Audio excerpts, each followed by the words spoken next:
ఎవడైనా 3 నెలలు 6 నెలలు ఈ ప్రభుత్వం ఉండదు అని గ్రామాలకు వచ్చే మా కార్యకర్తలు వాళ్ళని పట్టుకొని యాప చెట్టు కట్టేసి లాగుల తొండలిడ్చి కొడతారని చెప్పి నేను ఈ సందర్భంగా చెప్పదలుచుకున్నా. ఆ సన్నాసుడు అంటుండు ఎన్నికల కంటే ముందు రేవంత్ రెడ్డి పేరు చెప్తే 3 సీట్లు రాకపోతుండే అని. నేను ఇవాళ ఈ వేదిక మీద నుంచి ఆ సొల్లు వాగుడు వాగే కేటీఆర్ కి సవాలు విసురుతున్నా. బిడ్డ, ఇవాళ నేనే ముఖ్యమంత్రి, నేనే పిసిసి ప్రెసిడెంట్ను. రేపు రాబోయే పార్లమెంట్ ఎన్నికల్లో నేను సవాలు విసురుతున్నా. నీ చేతనైతే దమ్ముంటే నువ్వు మొగోడు అయితే ఈ తెలంగాణ రాష్ట్రంలో బిడ్డ ఒక్క సీటు గెలిచి చూపించు. ఇది పిల్లలాట కాదు. ఏదో పొలిటికల్ స్పీచ్ ఇచ్చి కేసీఆర్ 2 మాటలు అనిపోతే సమస్యలు సాల్వ్ కావు. బీసీ హాస్టల్లో 2 ఆడపిల్లలు చనిపోయినారు, భవ్య వైష్ణవి.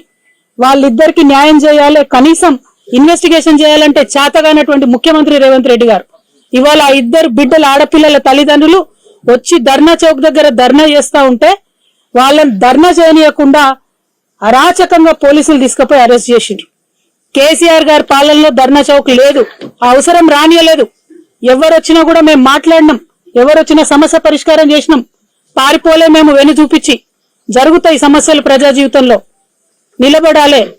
నిజంగా పరిష్కరించినప్పుడే ప్రభుత్వం అయితే తప్పితే విమర్శ చేస్తే ప్రభుత్వం కాదు.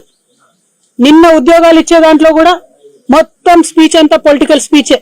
కేసీఆర్ ఇచ్చిన ఉద్యోగాలకు ఈయన నియామక పత్రాలు ఇచ్చి పొలిటికల్ స్పీచ్లు ఇష్టం వచ్చినట్టు మాట్లాడు. నువ్వు వస్తావా, నీ అయ్యి వస్తాడా, మా కార్యకర్తలు చూసుకుంటారు. బిడ్డ, నువ్వు అనుకుంటున్నావా అల్లా తప్పగాడని? అల్లా తప్పగాలం కాదు, అవులగాలలాక అయ్య పేరు చెప్పుకొని కుర్చీలో కూర్చోలేదు సన్నాసోడా. కింది నుంచి కార్యకర్తగా కష్టపడి జెండాలు మోసి లాఠీ దెబ్బలు తిని నీ అక్రమ కేసులు ఎదుర్కొని చెర్లపల్లి చెంచల్ కూడా జైల్లో మగ్గినా భయపడకుండా లొంగిపోకుండా నిటారుగా నిలబడి నిన్ను, నీ అయ్యను, నీ బావను బొందబెట్టి ఇవాళ కుర్చీలో కూర్చున్నాం. ముంగట పార్లమెంట్ ఎలక్షన్లు ఉన్నాయి మాకు తెలుసు, కానీ చిన్న పిల్లల జీవితాలతో దయచేసి ఆడుకోవద్దు. ఎస్సీ వెల్ఫేర్ హాస్టల్లో భువనగిరిలో 2 ఆడపిల్లలు అనుమానాస్పద పరిస్థితుల్లో చనిపోయినారు. ఇంతవరకు కుయ్యి లేదు, కుటుకు లేదు, సప్పుడు లేదు ప్రభుత్వం నుంచి. ఏం జరిగిందో తెలియదు, ఆ కేసు ఏమైతుందో తెలియదు. ఆనాడు తెలంగాణ ఉద్యమంలో ఇన్ని చావులు చూసినామంటే మళ్ళా 3 నెలల్లో ఇన్ని చావులు చూడడం నిజంగా ఒక తల్లిగా, ఒక తెలంగాణ బిడ్డగా అత్యంత బాధాకరమైనటువంటి సన్నివేశం. ఇది సిగ్గుచేటు. పరిపాలన చేతగానటువంటి ప్రభుత్వం కేవలం విమర్శలకు మాత్రమే, ప్రతిపక్షాల మీద ఆడిపోసుకోవడానికి మాత్రమే ముఖ్యమంత్రి గారు ఉన్నట్టుగా చేస్తా ఉన్నారు. ఈ కుర్చీ ఇనాం కింద వచ్చింది కాదు, ఈ కుర్చీ అయ్య పేరు చెప్తూ వచ్చింది కాదు బిడ్డ. నల్లమల్ల అడవి నుంచి తొక్కుకుంటూ వచ్చి నీలాగటో నెత్తి మీద కాలు పెట్టి తొక్కి ఆ కుర్చీలో కూర్చోబెట్టింది మా కార్యకర్తలు. ఇవాళ కుర్చీ ఉందంటే అది మా కార్యకర్తల త్యాగం. ఇవాళ కుర్చీ ఉందంటే మా కార్యకర్తల పోరాటం.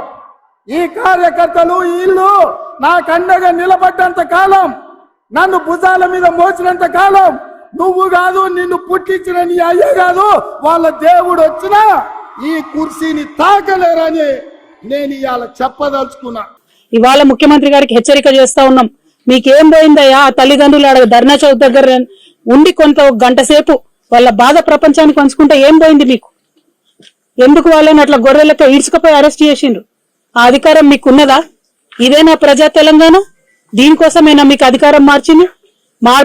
మార్పు కావాలి అంటే ఇదేనా మీరు చూపించే మార్పు? కనీసం చేత కదా రివ్యూ చేయడం?